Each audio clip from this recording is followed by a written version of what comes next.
Hey, thanks for making it to Veterans Info Tap. I'm glad you made it. There is another article out, and this one is actually from The Guardian. And the headline here is "The Trouble with U.S. Veterans Benefits Isn't Rampant Fraud, It's Bureaucratic Roadblocks," advocates say. I agree with the headline. So let's dive into this. Please hit the thumbs up for me, subscribe, share with a friend, all that good stuff. I really appreciate it. Every thumbs up, every minute watched really does help the channel expand its reach, and together, many hands make light work.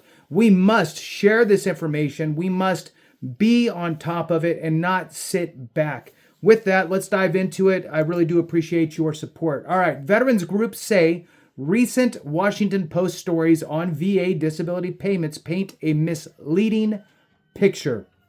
The paper stands by its reporting. In fact, they have doubled, tripled, quadrupled down, and they will continue to push out this narrative. Why, might you ask? Great question. And on top of that, we, in addition to the Washington Post's parade of shaming veterans, we have retired Lieutenant Colonel Daniel Gade, who spoke at the Veterans Committee at the Senate hearing, spoke about veterans benefits. And look, I'm going to throw this out there. I don't agree with what he's saying. However, yes, education and training and helping people get jobs is a good thing. That needs to happen, and there needs to be more effort in that, but not at the cost of diminishing veterans' benefits, specifically disability compensation, as Daniel Gade suggests. And with that, for those that don't know, we are going to have him live on Veterans Info Tap, as well as Veterans Daily and the CivDiv. We're going to be doing a joint live with Daniel Gade on, so we can ask him the real questions and have some rebuttals to that and share different viewpoints. All right, so with that, make sure you mark your calendars for that. Go into the Veterans Info Tap channel and dive into the lives. You'll see it there. All right, so let's move on with this. In October, the Washington Post reported that it had uncovered a rampant exaggeration and fraud in the U.S. Department of Veterans Affairs disability benefit system. Military veterans are, this is a quotation, military veterans are swamping the U.S. government with dubious disability claims, exploiting the country's sacred commitment to compensate those harmed in the line of duty, the newspaper reported. But the Post's claims about American veterans committing disability fraud are fundamentally flawed, according to government documents, legal experts, current and former VA officials, members of Congress, advocates, and veterans themselves. And I'm going to throw in there, the VAIG, in addition, said, yes, sure, there's, like anywhere, there's going to be some fraud. However, it is minute. Moving on. And those people should be prosecuted. They say the Post reporting fails to account for the physical and mental tolls of sustained military conflict on service members, and improperly casts the actions of several dozen veterans convicted of lying about their disabilities as representative of widespread fraud.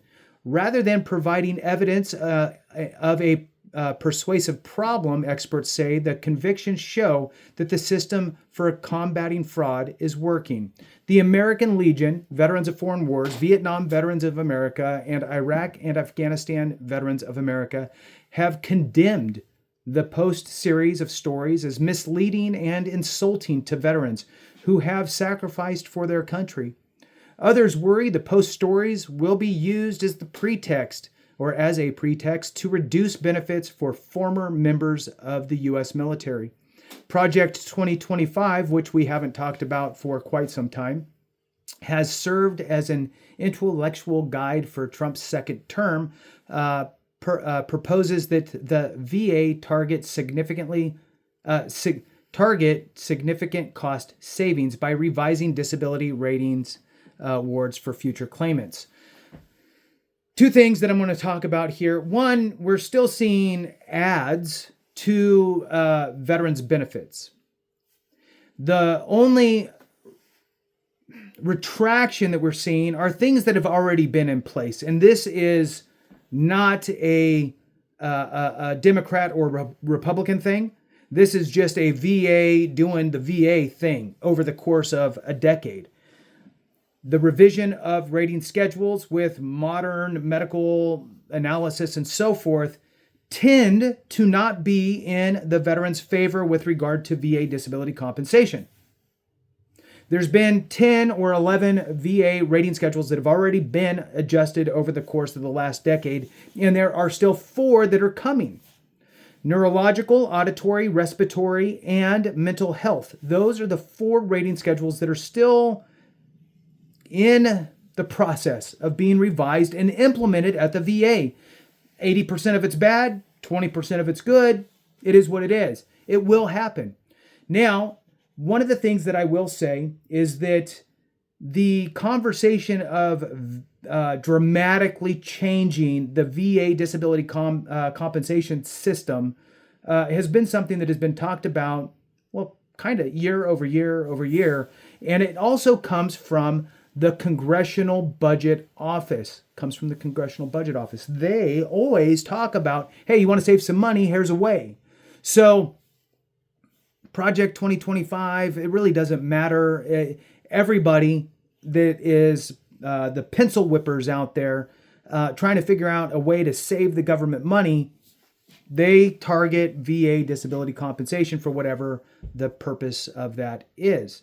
Now, with that, the one piece here that it talks about is by revising disability rating awards for future claimants. Now, there's no indication today that something like that is going to take effect, except for the fact that we have these rating schedules that are changing, and again, for the most part, not favorable, which means that future claimants are going to have a more difficult time getting some higher ratings based on these changes. For example, sleep apnea.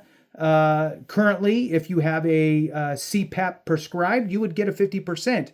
However, once the rating schedule goes into place, the new one, once it gets implemented and in place, that same person, if they did not ever apply before and they apply then with the new rating schedule, they might be at a 0%. Somebody who has tinnitus today, 10%. In the future, after the rating schedule gets replaced, they would get nothing. It would not be a recognized condition. So there is a little caveat in there, but to make my point, we'll just stick at that.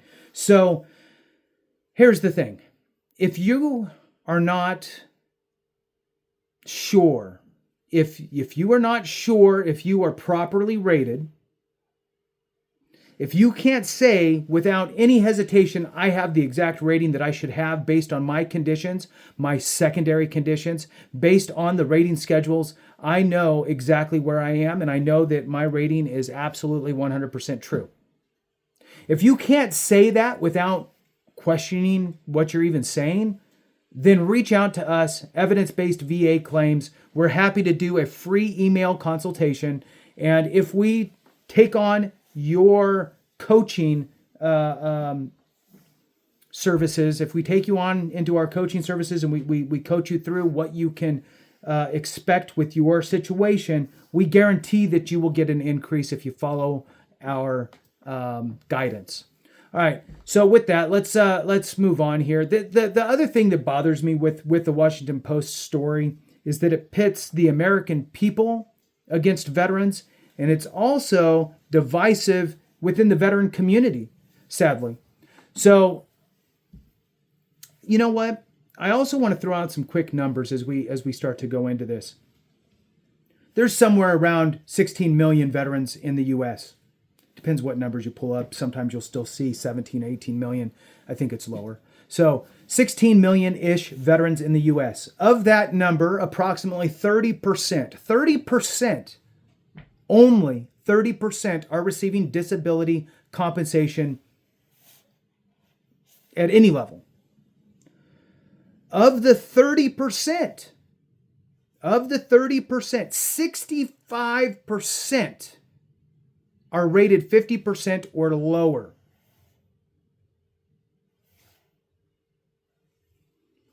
Less than, I think, 7% are on TDIU. So, it's we keep dialing this number down and down and down, and here we are. So anyway, let's move on. So Dr. David Shulkin, who served as the VA's Undersecretary for Health under President Barack Obama and Secretary of Veterans Affairs in the first Trump administration, said the Post mischaracterized his comments about the benefit system. Shulkin was quoted as saying, "My belief is that this system is a flawed system. Many of these conditions are hard to measure." He told The Guardian he said those words, but that they were used to mean the opposite of what he intended, which was that the system is flawed because it prevents or delays many veterans from getting their rightful benefits that they have earned. Again, we have the Washington Post painting a specific narrative. We have people like Daniel Gade and the other folks over at West Point who are going to remain nameless at this point, out there that are trying to wreck the disability compensation system, which is there for a multitude of reasons. The most common reason that's cited for the VA disability compensation rating schedule is to help replace any sort of income loss that might be incurred due to our service-connected conditions. Okay. Well, when that is said, most people, again, hyper-focus on the now. How much are you earning today? How much is the veteran earning today? Wow, they shouldn't be getting compensation if they can earn $100,000, for example. Well, I disagree. You have to look at it in a longevity perspective. How long are you going to be able to be active in the workforce? Are you going to be as active in the workforce as you would have been? The other piece here is that veterans tend to have conditions at a much earlier age. The onset age of conditions is much earlier in the veteran sphere than in the civilian world. So we're getting conditions, although some of these conditions might not seem disabling, but they're conditions nonetheless. And those conditions can cause issues, and those issues can become bigger and bigger and bigger, and they can inflate and cause secondary conditions and so forth. So that is undeniable. The other piece of why compensation is in place is the quality of life has been diminished due to our time in service, right? So you have these conditions that might or might not interfere with your ability to earn today. The future is unknown for earning. And they could absolutely have impacts on your quality of life. Look, is it a perfect system? No. What impacts one person one way might not impact another person the other way, even at the same rating. This is why we cannot use blanket statements and generalities in a very, very nuanced situation. Unfortunately, this is the best that we can do, I think, with regard to setting up a system to compensate for different injuries and illnesses that have occurred during your time in service or as a result of your time in service or worsened by your time in service. All right, so moving on. All right, so veterans, there's a quotation here. Veterans are forced to navigate a benefits system that places the burden of them to gather extensive documentation, Shulkin wrote in a social media post describing the Post's first story. The sheer complexity of the process leads to unnecessary delays and denials, not because of veterans' shortcomings, but because of how the system is designed. Blaming veterans reflects a misunderstanding of how the system actually works. And I'll tell you this, an uninformed veteran who just has the very basic understanding of, there's something called VA compensation, and I think I was told that I could probably just apply for a couple of these things that I had going on with me. They might be able to stumble through it online and submit a claim, but they don't really realize that They need to supply all of this evidence. They don't understand that the VA healthcare system is not going to help them with medical evidence. Sure, there's a duty to assist and all of that type of stuff within the VBA, but still, the burden is really solely on the veteran to prove to the VA that they warrant the compensation. And I think that a lot of veterans new to the system who are not aware think that the system is designed to help them through the process, and it's not. So, moving on, in response to questions from The Guardian, the Post defended the accuracy of its reporting. We stand by this year-long data-driven investigative series conducted by the Washington Post reporters known for their thoroughness and factual accountability journalism.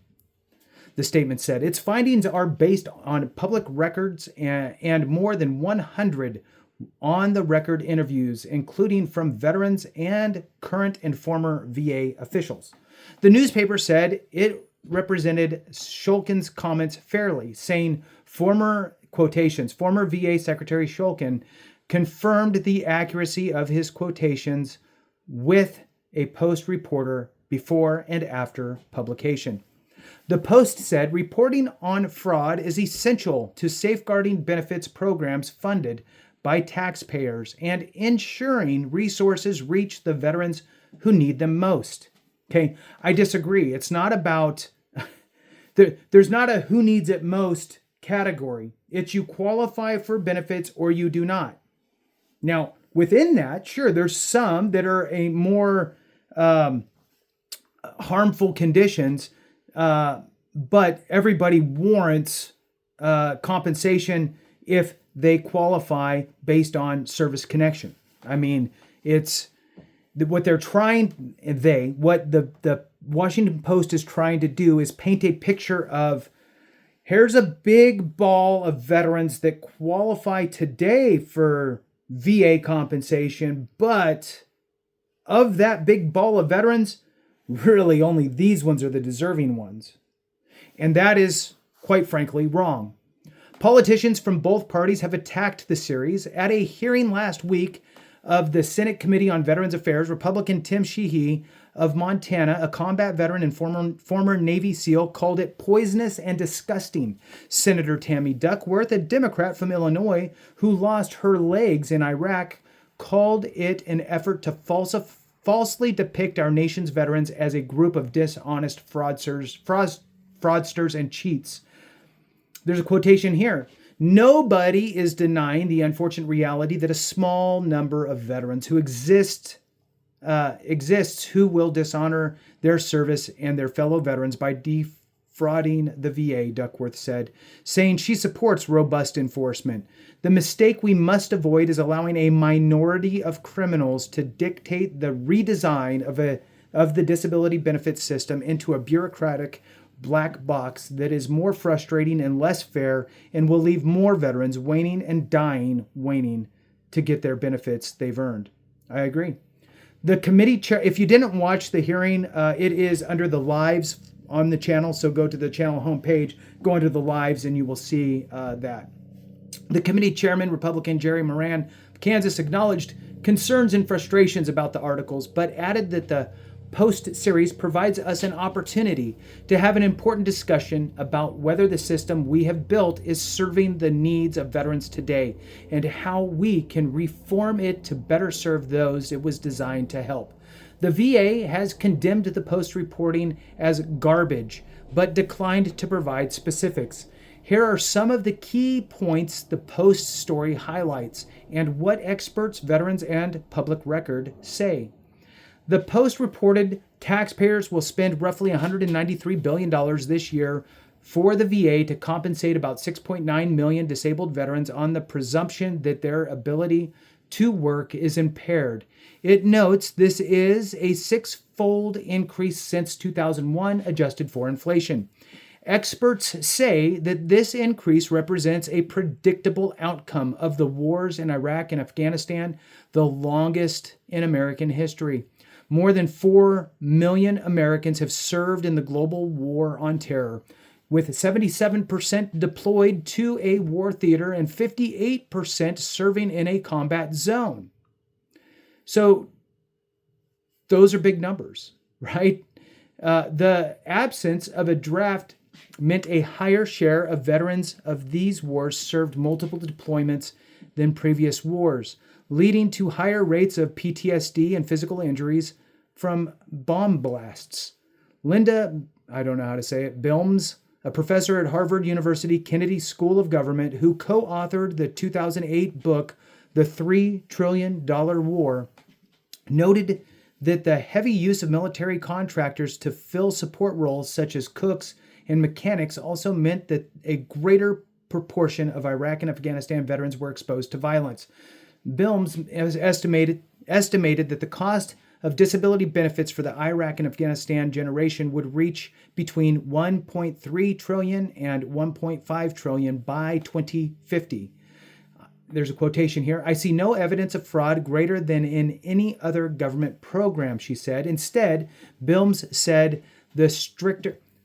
Okay, let's read that again. "I see no evidence of fraud greater than in any other government program." So Social Security and so forth, other benefits programs out there, they all have fraud. And she sees no evidence of it being greater in here. Instead, Bilmes said the sticker shock came from a lack of planning.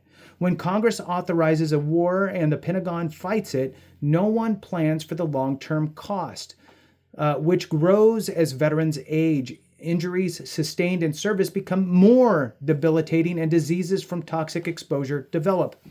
Great points, and I've said this before. The conditions you have today get worse over time. You're now filing for increases. Those conditions that are now increased are now causing secondary conditions, which then also get added in. And then a great point on the toxic exposure. You served here, but the toxic exposure signs and symptoms didn't develop until here, and then you filed your claim. So all of these things are coming into play. The cost of veterans benefits from the First World War and the Second World War crested about 50 years after the end of those conflicts, she said. While benefits cost to Vietnam veterans were hitting their apex now. The Post told The Guardian, "It is important to note that injuries or illnesses from the wars in Iraq and Afghanistan are not the only driver of the increase in claims since 2001, and that the VA does not track how many disabilities were incurred from combat or war compared to regular or peacetime military service. Nor should it really. I mean, you could just for numbers, but the reality is that during your time in service, whether you went to war or not, if you got injured, training, doing whatever during your time in service, or you developed some sort of an illness, maybe you were sniffing jet fuel. That was your job, right? Jet fuel sniffer. And now all of a sudden you started getting horrific migraines. Never went to war, but now you got these horrific migraines. You're going to file a claim for that, and you're going to get service connected for that, and you're going to get whatever you're going to get, 10, 30, 50%, depending on the severity and so forth. So the Washington Post seems to draw a line in available beneficiaries of disability compensation, draws a line and says, only these people are really deserving. Everybody else can kick rocks, which is that's wrong. And it is, quite frankly, the Washington Post shaming veterans is what it is. All right. So the VA does not track disabilities by era in which the veteran served. According to the agency's most recent benefits report, 1.6 million compensation recipients served in the global war on terror. The most prevalent disabilities among these veterans are tinnitus, knee injury, and PTSD. Sounds about right. Experts say the VA's primary interest in tracking claims was not whether the disability was caused by combat, but whether it was connected to military service. For example, not whether the cause of the back injury was a bomb blast or a training accident. Exactly. And it doesn't matter because either way, they're going to get the same end result. So why create more red tape and problems and a drain? Now, I get it. On the other side of the coin, it'd be nice to just notate it out so you could have that, I guess, data as a data point, but it's not necessary to administer the benefits that you are supposed to be administering at the VA. So it's creating more work, I guess. All right, so moving on.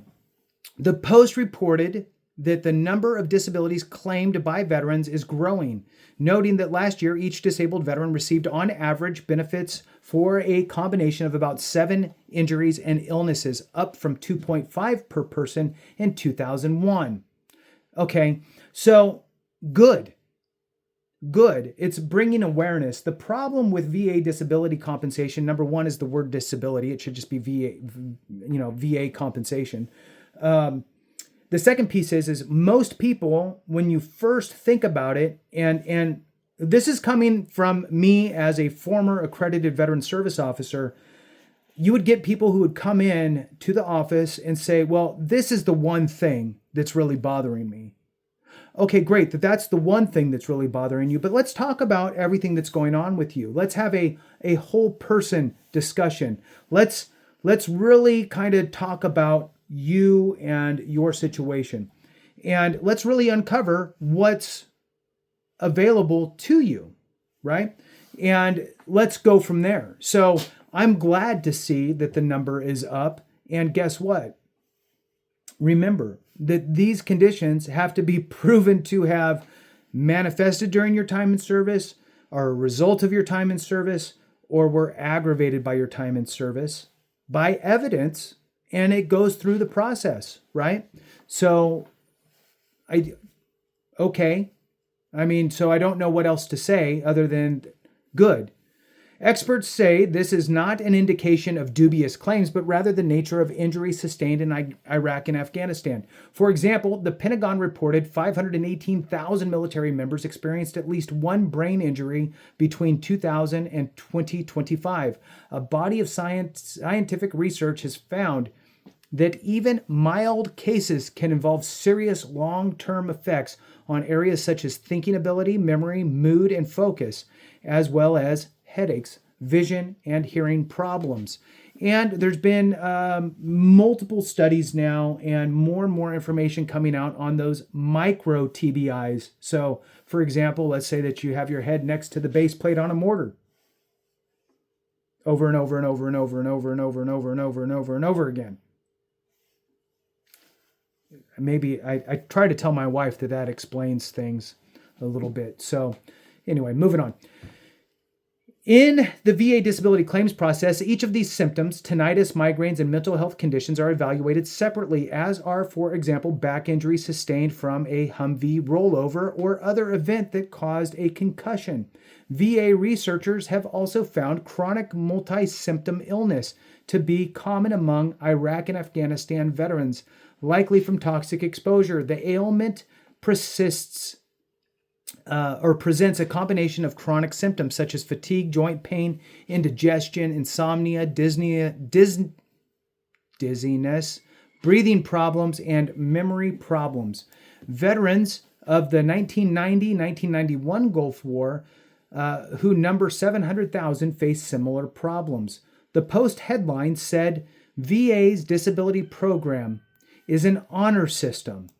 The Post cited a 2021 court filing by federal prosecutors who brought charges against an Army veteran who defrauded the VA of more than $200,000. One inherent problem VA must contend with is it operates under an honor system with its veterans, the prosecutors wrote. That makes you think that you can just, I have these conditions, here you go. All right, send me my check. That is not how it works. Ask anybody who's filed a claim. In fact, you feel dishonored going through the system. You feel as though your story is irrelevant. You feel as though your situation doesn't count. You feel as though you're on an uphill battle with the VA. I'll give you one quick example. I served in the Marine Corps. Was there for active duty 4 years. After the Marine Corps, I did the Army National Guard for another 6, but back to the Marine Corps. It was in the Marine Corps, 81 millimeter mortars. Anybody who knows, they're humpable, right? So you take your mortar, you go on your forced march, right? So it's heavy, it's cumbersome, it's not ergonomic, right? It is what it is. So you push through, you do what you got to do, your 20 mile, 25 mile stuff. And, for some poor guys, including myself, sometimes you get the base plate and you're strapping that to the back of the pack. So you're here, your pack is out to here, and then you got a 25-pound base plate to the back of that, making it even worse. Anyway, so now you're just killing your back. Anyway, over time, my back ended up getting shot. It got very bad toward the end.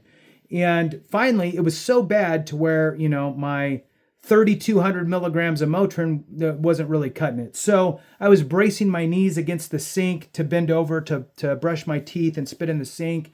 My legs would give out on me. It wasn't pleasant. So I went to medical. They prescribed me muscle relaxers and they prescribed me pain pills. And then they sent me to something called back school. This was in the 90s. Back school was essentially physical therapy is what it was. So I went to back school and I had to go to this back school for like a month. So I was there and taking my muscle relaxers, my pain pills, whatever. And it got a little bit better and it was more tolerable and I can kind of move on. So I did that. But it was still giving me problems, and I got out of the Marine Corps, and I filed a claim, a VA claim. I really don't even remember why. I think I was just told you're supposed to do this. I didn't really even understand that there was disability compensation. I thought it was more for like medical stuff. I didn't really get it. So I was young, again, 90s, and I put in there my back condition, and a few months later, I get a denial letter. And I was like, what? So let me get this right. You're denying me and you're saying this is not service connected. When I joined the Marine Corps as a teenager and I did nothing like this to damage myself before. And then I went through this and I went to back school and I got muscle relaxers and pain pills. And you're telling me this isn't service connected? Really? Screw it. Screw the VA, screw the government, screw it all. And I kicked rocks and I went on my way. So all that to say is that it is definitely not some sort of honor system of this is my story. Thank you very much. It is you have to prove it. And even then they don't believe you. So it's very frustrating. All right. So veterans and legal experts say calling the disability benefits program an honor system misrepresents the process. To get a disability claim approved, a veteran must have a current condition, an event in service, and a medical opinion linking the current condition to the event in service. All of this must be documented as part of the claim. If the veteran's claim advances past a paper review, an independent physician, either a VA doctor or federal contractor, must evaluate the veteran's condition, confirm its connection to the military service, and establish the severity of its impacts on their ability to work using a rating schedule published in the federal code. This process often takes years to complete and results in many wrongful denials, VA data shows, as evidenced by overturning decisions at the VBA level. Approximately 35%, 30 to 40% of claims that go to the Veterans Board of Appeals get overturned. The post-reporting, it's grossly misleading and one-sided and misrepresents the facts, said Rose Carmen Goldberg, director of Veterans Legal Services Clinic at Yale Law School. For many veterans, seeking benefits represents a second battle, a painful and re-traumatizing experience where they are forced to open up old wounds to share with strangers and the most difficult experiences of their lives. When Joseph,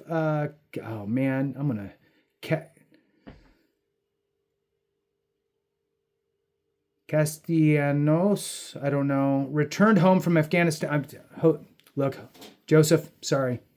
Returned home from Afghanistan. He ended up homeless, sleeping on the streets and beaches of his hometown in Long Beach, California. A VA doctor diagnosed him with PTSD, which the former senior airman said was tied to his experiences being mortared while stationed at Bagram Air Force Base in Afghanistan.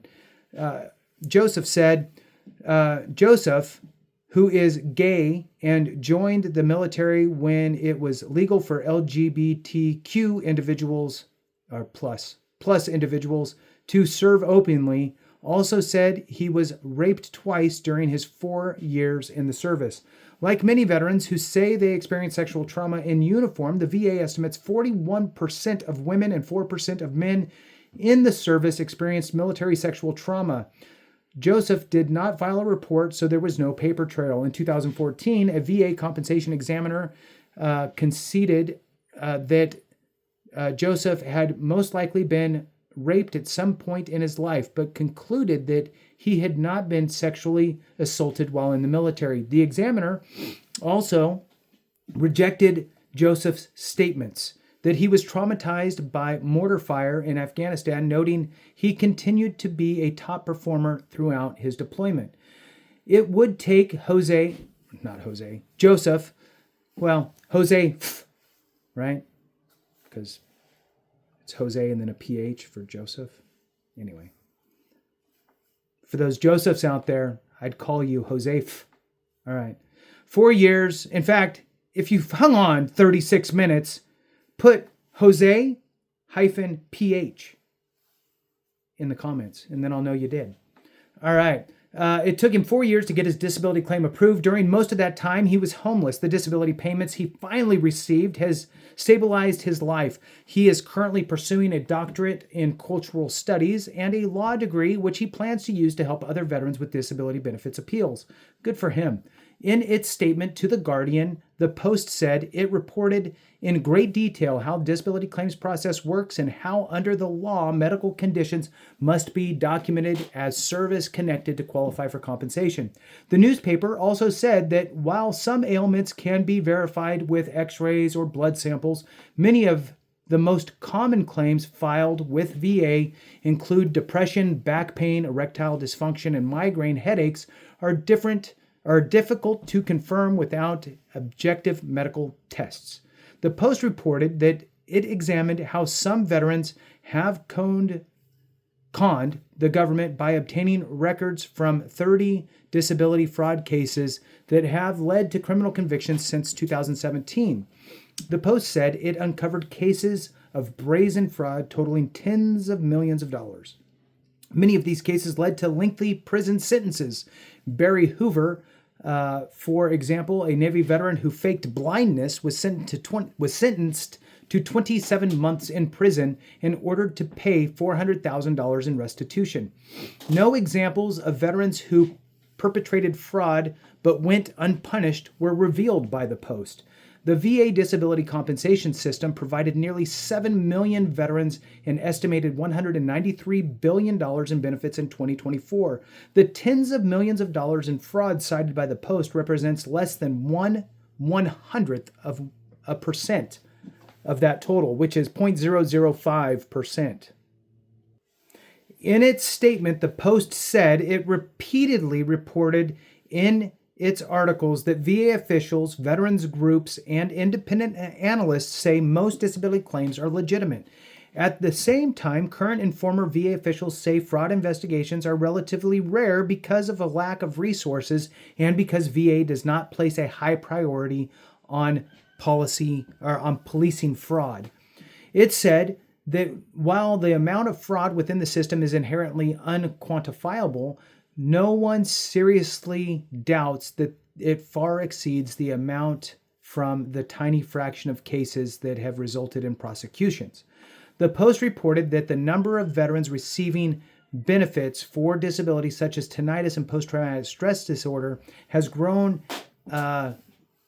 quite tremendously since 2001. More than 1 million veterans of the global war on terror have received disability ratings for tinnitus according to the most recent annual VA benefits report. And more than 700,000 have received disability ratings for PTSD according to the VA. These numbers are in line with scientific estimates of their prevalence among Iraq and Afghanistan war veterans. Tinnitus, a persistent ringing in the ears, is associated with concussions and exposure to loud noises, including bomb blasts and the persistent hum of diesel engines. One study found 34% of service members and 44% of veterans experience constant tinnitus.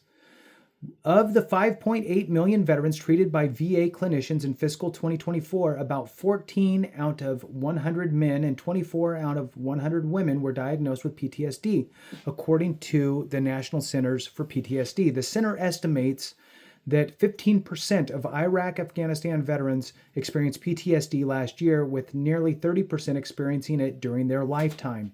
The Post reported 556,000 veterans receive disability benefits for eczema. Eczema, a chronic skin condition characterized by itchy, inflamed, and scaly skin, is highly associated with deployments to desert environments and toxic exposure during Gulf War and the Iraq-Afghanistan conflicts. I'll also throw out that it is also secondary to PTSD or other mental health conditions such as anxiety, because the stresses in the body tend to make it worse. The vast majority of veterans with service-connected skin conditions receive no financial compensation for that disability, according to the VA's annual benefits report. 77% of disability ratings for skin conditions are determined to be 0%, meaning the veterans are not allowed to receive free health care for the injury or disease, but not that they're able to receive free health care for the injury, but no money associated for that disease. A 0% service connection means VA will treat that condition, said Iraq War veteran Ryan Gallucci, Assistant Adjutant General for Veterans of Foreign Wars. That's why people file. A majority of veterans want the disabilities to go away if they can be treated. The VA healthcare system rations care through the use of 8 priority groups, except for the most disabled or indigent veterans. Care is typically only provided for condition connected to military service.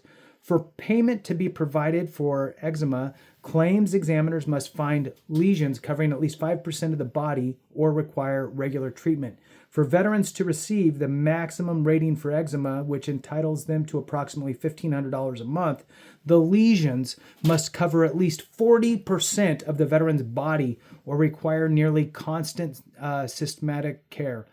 According to the VA's annual benefits report, only 1% of veterans with service-connected skin conditions receive this amount of money for it. We're not talking about a little rash that you can put some over-the-counter cream on, said Kayla Williams, an Iraq war veteran and former director of the VA Center for Women Veterans. If you're getting compensation, you have a serious skin condition. Let's see. So, man, this thing is, well, I'm getting a little bit tired, but we're almost there. Williams told The Guardian she was service-connected for eczema, but received no compensation for the condition.